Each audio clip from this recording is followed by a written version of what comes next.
নমস্কার বন্ধুরা, আমি সমিদুল। আজ চলে এসেছি আরও একটা নতুন পর্ব নিয়ে। আজকের পর্বের আমাদের মূল বিষয় হলো কিভাবে আমরা চাল থেকে জৈব তরল সার তৈরি করব। দেখুন, রান্নাঘর হচ্ছে আমাদের খাবারের উৎস কেন্দ্র।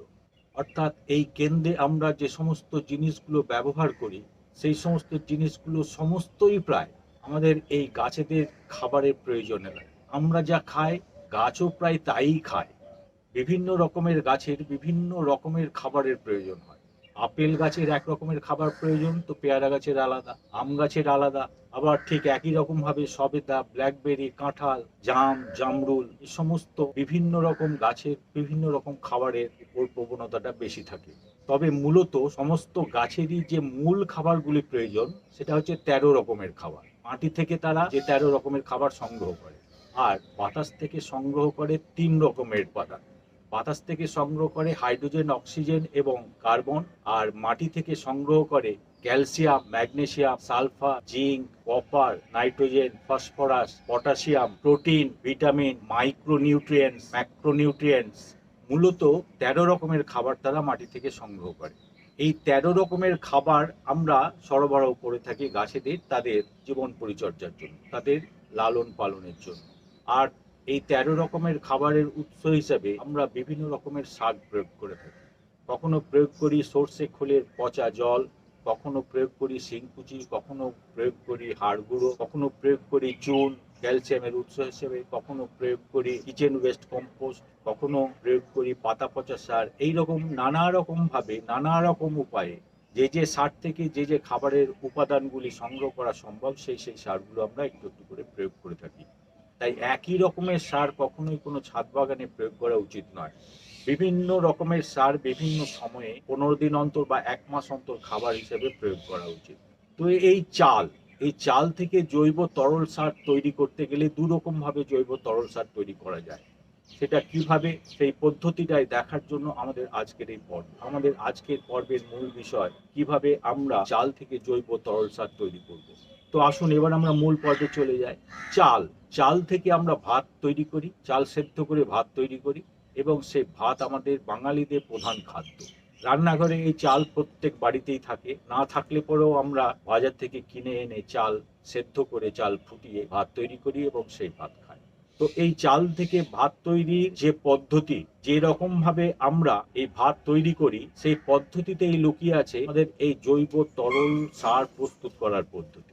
অর্থাৎ এটা আলাদা বিশেষ কিছু পদ্ধতি নয়, বিশেষ কোনো সাবধানতা অবলম্বনের প্রয়োজন নেই, তবে এর প্রয়োগের ক্ষেত্রে কিছুটা সাবধানতা অবলম্বনের দরকার হয়। চাল থেকে যখন আমরা ভাত তৈরি করি, তখন এই চালটিকে একটি পাত্রে নিয়ে আমরা ভালো করে ধুয়ে নিই, এবং ভালো করে কচলে কচলে ধুয়ে নেওয়ার পর সেই জলটিকে আমরা অনেকেই ফেলে দিই, কিন্তু যারা ছাদ বাগান করি তারা কখনো এই চাল ধোয়া জলটি ফেলে দিই না। এই চাল ধোয়া জলটি হচ্ছে জৈব তরল সার। এটা গেল একটা পদ্ধতি। আর অন্য পদ্ধতিটা হলো, চালটাকে যখন আমরা জলে ধুয়ে নেওয়ার পর একটি পাত্রে আবার জল নিয়ে সেই জলে ফুটাতে থাকি, অর্থাৎ চালগুলোকে সেদ্ধ করতে থাকি, তখন সেই চাল সেদ্ধ হয়ে যাওয়ার পর যে মাঠ তৈরি হয়, সেই মাঠটাও গাছেদের অদ্ভুত একটা সার, যেখানে প্রচুর পরিমাণে নিউট্রিয়েন্টস রয়েছে। কিন্তু এই 2 ধরনের সারের প্রয়োগের ক্ষেত্রে অত্যন্ত সাবধানতা অবলম্বন করা প্রয়োজন। প্রথম ধরনের সারটি, অর্থাৎ চাল ধোয়া জলটি, আমাদের প্রয়োগের ক্ষেত্রে সাবধানতা অনেকটাই কম অবলম্বন করতে হয়। কিন্তু মাঠ, অর্থাৎ এটি ফুটিয়ে যখন মাঠ তৈরি হলো, সেই মাঠটি ব্যবহারের ক্ষেত্রে আমাদের অত্যন্ত সাবধানতা অবলম্বন করা প্রয়োজন। এবং এই মাঠ প্রয়োগের ক্ষেত্রে আমাদের বিশেষভাবে লক্ষ্য রাখতে হয় যে সমস্ত ছাদ বাগানে পিঁপড়ের উৎপাত বেশি, পিঁপড়ে যাতে তার গাছের কোনো ক্ষতি করতে না পারে, অর্থাৎ অ্যান্ট রিপেলেন্ট হিসেবে নানা রকম ওষুধ এবং সারের প্রয়োগ তাকে করতে হয়, যে সমস্ত সার রিপেলেন্টের কাজ করে। কিন্তু এই মাঠটা অ্যান্টকে, অর্থাৎ পিঁপড়েকে আকর্ষণ করে, এবং এই আকর্ষণ করার ফলে পিঁপড়ের উৎপাত প্রচুর পরিমাণে বেড়ে যায়। ফলে এই পিঁপড়ের উৎপাত যে সমস্ত ছাদ বাগানে খুব বেশি আছে, সেই সমস্ত ছাদ বাগানরা যদি মারের ব্যবহার না করেন, তাহলে তার অনেকটা কাজ হালকা হয়ে যায়। অর্থাৎ গাছের পরিচর্যার ক্ষেত্রে পিঁপড়ের উৎপাত থেকে তিনি অনেকটা বেঁচে যেতে পারে। এই চাল ধোয়া জলে যদিও 0.1% সম্ভাবনা রয়েছে। যেহেতু এই চাল ধোয়া জলে স্টার্চ এবং কার্বোহাইড্রেট বিদ্যমান, সেহেতু কিছুটা পিঁপড়ে হয়তো এলেও আসতে পারে, তবে সম্ভাবনা খুব কম, 0.1%। ফলে এটা আমাদের পক্ষে অনেকখানি সেফ, অনেকখানি নিরাপদ। এই চাল ধোয়া জল আমরা খুব সহজেই ব্যবহার করতে। তো এই হচ্ছে আমাদের চাল। এই চাল থেকেই আমরা ভাত তৈরি করি। এই চালকে ভালো করে সেদ্ধ করে নিলে পরে ভাত তৈরি হয়ে যায়। তবে সেদ্ধ করার আগে এই চালটা আমরা খুব ভালো করে জলে ধুয়ে নিই। সেই চাল ধোয়া যে জলটা, সেই জলটাই হচ্ছে আমাদের জৈব তরল সার। এই জৈব তরল সারের যে উপাদানগুলি আমরা পেয়ে যাই, সেই উপাদানগুলি হলো, এটা একটা এনপিকে মূল উৎস এবং এতে প্রচুর পরিমাণে নাইট্রোজেন, ফসফরাস এবং পটাশিয়াম থাকে। নাইট্রোজেন পরিমাণ যদিও একটু কম, বরং বেশি পরিমাণে থাকে ফসফরাস এবং পটাশিয়াম। অর্থাৎ ফসফরাস এবং পটাশিয়াম খুব ভালো পরিমাণে এই চাল ধোয়া জলে বিদ্যমান। এছাড়া এতে আছে calcium, iron, zinc, amino acid, vitamin B one. মাটিতে যে নোবেল ব্যাকটেরিয়া থাকে, সেই ব্যাকটেরিয়াকে অত্যন্ত দ্রুত গতিতে বাড়িয়ে দেয়। এটা অ্যান্টি ফাঙ্গাস হিসেবেও কাজ করে, ওয়েল ডিকম্পোজার হিসেবে এই চাল ধোয়া জল কাজ করে। এই যে আমাদের কাছে চাল রয়েছে, এই চালটি প্রথমে আমরা একটি পাত্রে নিয়ে নেব এবং এই পাত্রে কত পরিমাণ নেব, 250 গ্রাম চাল আজ আমরা করে দেখাচ্ছি। 250 গ্রাম চাল থেকে আমরা কতটা এই জৈব তরল সার তৈরি করতে পারি।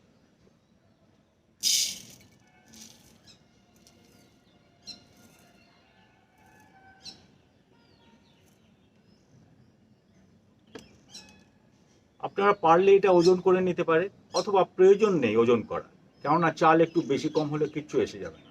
এই আমি একটা আন্দাজ দেবার জন্য এইভাবে দেখাচ্ছি। এবং আজ এই চালটা 250 গ্রাম আমি নিয়ে নিলাম, আন্দাজ 250 গ্রামের মতো হলো। এবং এই 250 গ্রাম চালে আমি এখন 1 লিটার জল ঢেলে দেব।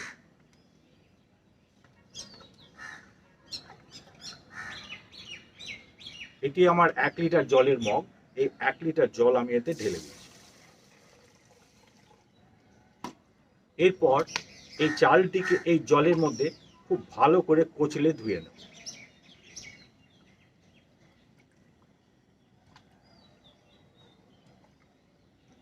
তিন মিনিট এই পাত্রে চালটিকে ভালো করে জলে কচলে ধুয়ে নেওয়ার পর এই চাল ধোয়া জলের রঙটি এখন এরকম হয়ে গেছে, অর্থাৎ অনেকটা সাদা মিল্কি হয়ে গেছে। এটাই হচ্ছে আমাদের জৈব তরল সার। এই জৈব তরল সারটি আমরা এবার ছেঁকে নেব। ছেঁকে নিয়ে একটা পাত্রে সংগ্রহ করে নেব।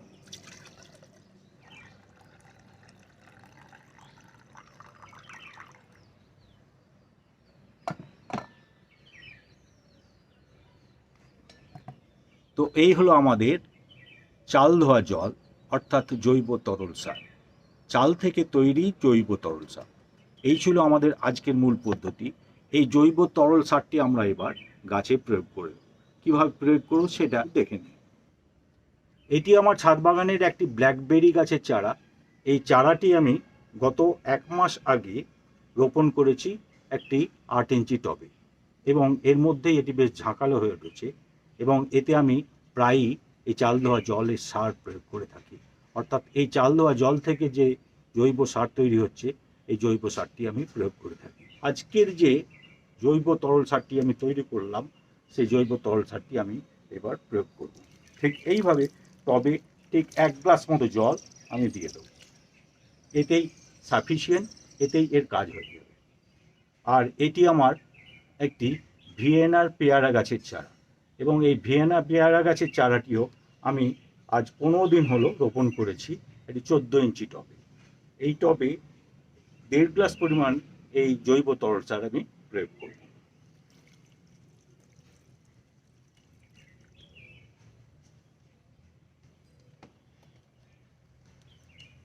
সাত দিন অন্তর এই জৈব তরল সার প্রয়োগ করা যেতে পারে। প্রতিদিনই প্রয়োগ করলে পরে এর মধ্যে যে জৈব উপাদানগুলি এবং খাদ্য উপাদানগুলি রয়েছে, সেই খাদ্য উপাদানের মাত্রা বেড়ে গিয়ে গাছের ক্ষতি করে দিতে পারে। তাই 7 দিন অন্তর, ন্যূনতম 7 দিন অন্তর এই জৈব তরল সার আমরা গাছে প্রয়োগ করতে পারি। তো এই ছিল আমাদের আজকের পর্ব। আজকের পর্বে আমরা দেখে নিলাম চাল থেকে কিভাবে আমরা জৈব তরল সার তৈরি করতে পারি। চাল থেকে আমরা দেখলাম 2 ধরনের জৈব তরল সার তৈরি করা যায়। একটা হলো চাল ধোয়া জল, এবং আরেকটা হচ্ছে ভাত করার জন্য চালটিকে যখন আমরা সেদ্ধ করি, জলে ফোটাই, তখন জলে ফুটিয়ে নেবার পর যে মাড়টা তৈরি হয়, সেই মাড়। এই 2 রকমের জৈব তরল সার আমরা এই চাল থেকে পেতে পারি, এবং সেটা প্রয়োগের ক্ষেত্রে কি কি সাবধানতা অবলম্বন করা প্রয়োজন সেটাও আমরা জেনে নিলাম। তো এই পর্বটি যদি আপনাদের কোনো কাজে লেগে থাকে অতি অবশ্যই লাইক, শেয়ার এবং কমেন্ট করুন, এবং যারা এখনও আমাদের চ্যানেলটি সাবস্ক্রাইব করেননি তারা সাবস্ক্রাইব করে দেবেন, আর পাশের বেল আইকনটি বাজিয়ে অল নোটিফিকেশনে ক্লিক করে দেবেন। তাহলে পরবর্তী পর্বে আমরা যখন আরও নতুন নতুন ভিডিও আপলোড করব তখন সেগুলি অতি দ্রুত সরাসরি আপনাদের কাছে পৌঁছে যাবে। তো আজ তাহলে আসি, নমস্কার।